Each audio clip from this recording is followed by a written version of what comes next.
Monsieur et Madame Vedrani, Monsieur Jaubert, Daniel, Monsieur et Madame Vedrani ont désiré avoir un entretien avec nous au sujet d'Antoine, évidemment. Je leur ai proposé qu'on se voie un instant, tous les quatre. Bien sûr.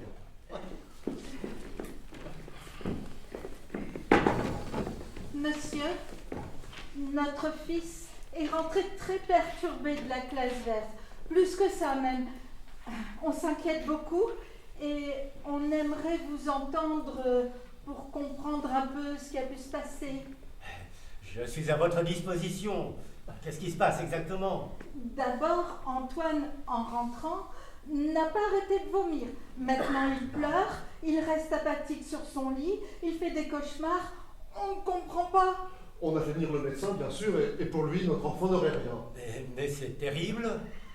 Aujourd'hui, on attend beaucoup de vos explications pour comprendre ce qui a pu se passer. Aucun événement particulier n'a eu lieu pendant ce séjour, monsieur? Il s'est bien passé quelque chose? Non. À part cette soirée dont je vous ai parlé à notre retour, ainsi qu'à Madame la directrice. Eh bien, recommencez, Daniel, si ça ne vous dérange pas.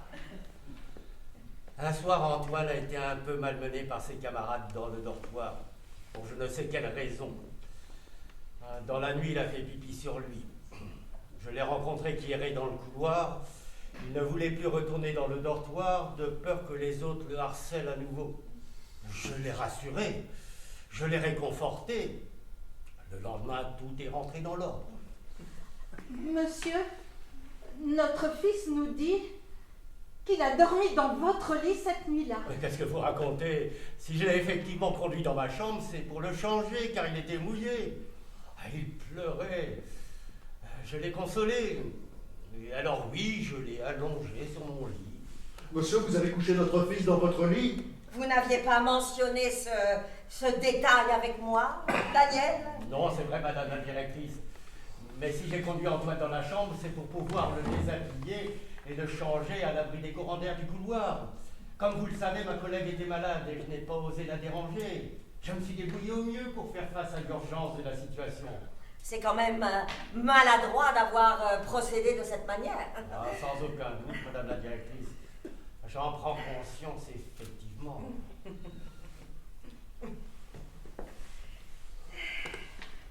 Monsieur, vous nous dites qu'il a dormi dans votre lit cette nuit-là? Mais qu'est-ce que vous racontez? Non, jamais, évidemment. C'était un cas particulier, j'ai dû faire face à une situation particulière.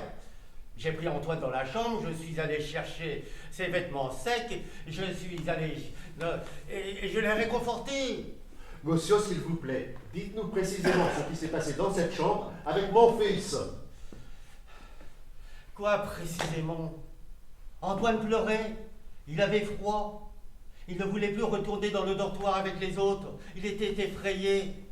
Je l'ai conduit dans la chambre, je suis allé chercher des vêtements secs, je suis revenu et je l'ai changé, je l'ai réconforté.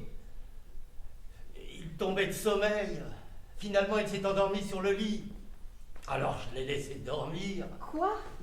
Vous l'avez laissé dormir dans votre chambre? Il a dormi la nuit complète dans votre chambre, Daniel? Oui, enfin non. Il m'a d'abord fallu changer ses draps dans le dortoir. Mais dès qu'il s'est réveillé au petit matin, et après que je l'ai encore rassuré, je l'ai reconduit auprès des autres qui dormaient encore. Personne ne s'est rendu compte de rien. Le lendemain, il était calme. L'incident avec les autres était oublié. Monsieur, dites-nous si vous n'auriez pas plutôt dormi dans le lit avec notre fils. Mais enfin, j'ai dormi dans la chambre avec lui. Mais dans votre lit? Mais j'ai dormi sur mon lit. Il a dormi sur mon lit, oui, évidemment. Mais vous avez dormi où? Ah ben, j'ai dormi par terre. Mais comment c'est possible ça? Que mon enfant ait pu dormir dans votre chambre? J'ai fait au mieux, madame. Vous auriez préféré que je laisse votre fils dans son pipi? Ou bien que je le change dans le dortoir, devant ses camarades réveillés, dont il était le bouc émissaire, et qu'il aurait encore humilié?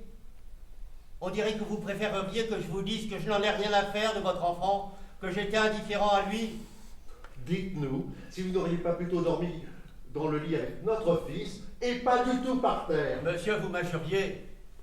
Mais depuis le début, vous ne cessez de revenir sur vos propos, comme si vous nous mentiez. Vous mentez! Monsieur Jobert, il est vrai que vous nous faites découvrir peu à peu des détails dont vous n'aviez pas parlé et que nous ignorions. Soyez précis, une fois pour toutes. Je n'ai pas menti. Je n'ai pas jugé utile de mentionner tous les moindres détails de mes faits et gestes. C'est peut-être une erreur de ma part et je le regrette. Votre erreur, monsieur, c'est surtout d'avoir eu des gestes déplacés sur mon fils.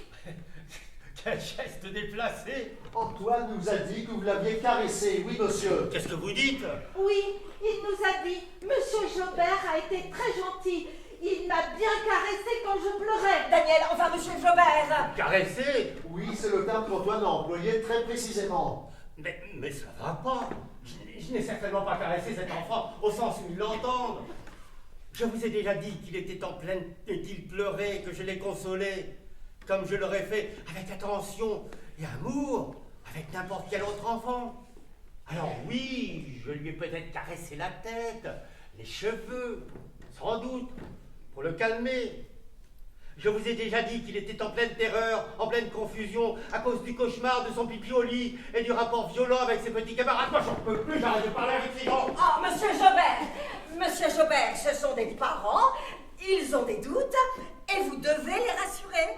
Oui, monsieur, parce que moi, je n'ai pas envie que vous arrêtiez. J'ai besoin de savoir quel rapport vous avez eu avec mon fils cette nuit-là, avec vos propres mots. Oui, puisque tout est parfaitement adapté dans votre attitude. Définissez le rapport et la relation que vous avez avec notre fils Antoine. Mais c'est un procès que vous me faites. Allons, calmons-nous, calmons-nous. Il va tranquillement s'en expliquer encore mieux. N'est-ce pas, Daniel? Vous devez lever ces doutes qui pourraient ternir l'image de notre établissement, monsieur Jobert.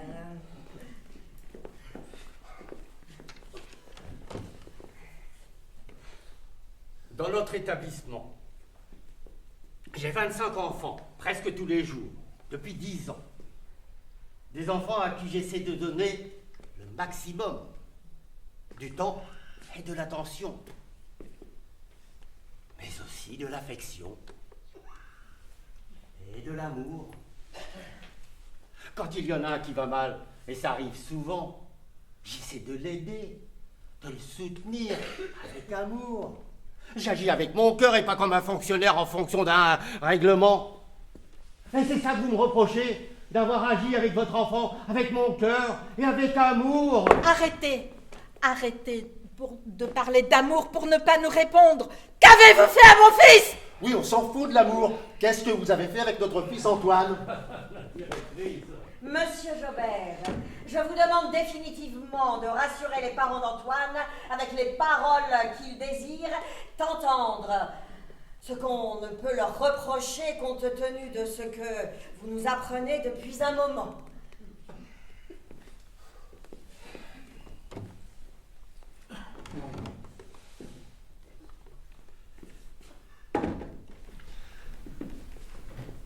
Antoine est un garçon fragile, plus délicat et sensible que les autres. Et donc, j'ai une attention particulière à lui. Voilà, j'aime les rapports que nous avons l'un avec l'autre. Il est éveillé, intelligent, et quand on discute, je prends du plaisir. C'est pour ça que je fais aussi ce métier, pour le plaisir et l'échange avec les enfants. Oui, j'ai une affection pour votre enfant, et je n'en ai pas honte, il n'y a aucun mal à ça, aucun mal à avoir des préférences dans la vie. Et j'en ai une pour Antoine. Mais je sais faire la part des choses, madame. Je suis un professionnel, même si je fais mon métier par amour, et pas comme un fonctionnaire. J'aime les enfants. Et j'aime votre enfant si vous voulez savoir. J'ai même de l'amour pour lui et je n'en ai pas honte. Hein? Non! Vous avez dit quoi? Mais qu'est-ce que tu racontes, Daniel? Qu'est-ce que vous dites? Que vous aimez mon enfant? Mais c'est insupportable d'entendre ça! J'aime Antoine. Et ce mot n'a certainement pas la même signification que vous lui prêtez quand vous me regardez comme ça. C'est pourquoi je n'en ai pas honte. Cette nuit-là, j'ai fait mon travail. Je n'ai fait que mon travail. Mais en faisant mon travail, j'ai aussi agi avec amour. Et par amour, c'était mon devoir face à sa souffrance. Et j'ai aussi agi par affection et par amour pour Antoine. Arrêtez, mais arrêtez de parler d'amour, de prononcer ce mot amour en parlant de mon fils. C'est insoutenable. Vous aimez notre fils, monsieur? Et j'en suis fier, et je n'ai aucunement l'intention de me cacher. Arrêtez, mais arrêtez. C'est insupportable. Vous êtes des abrutis, et je vous dis bien en face. Mais arrête, Daniel! Non, mais ça va pas. Alors là, c'est grave, hein, c'est très grave. Arrêtez vos sales pattes sur moi. Arrêtez, monsieur Jobert, arrêtez. Nous allons porter plainte contre vous, monsieur.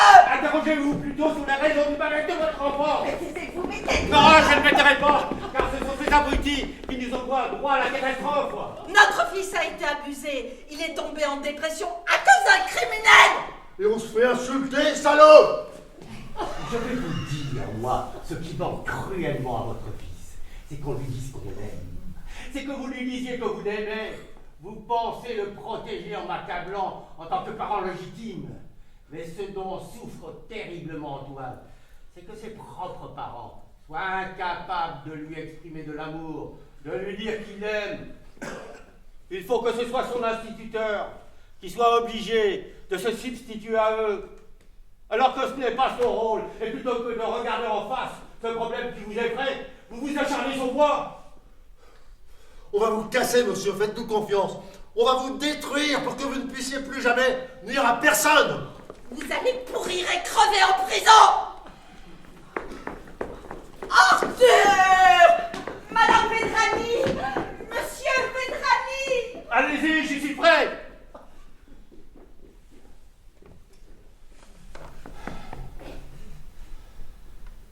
Allez-y, j'y suis prêt.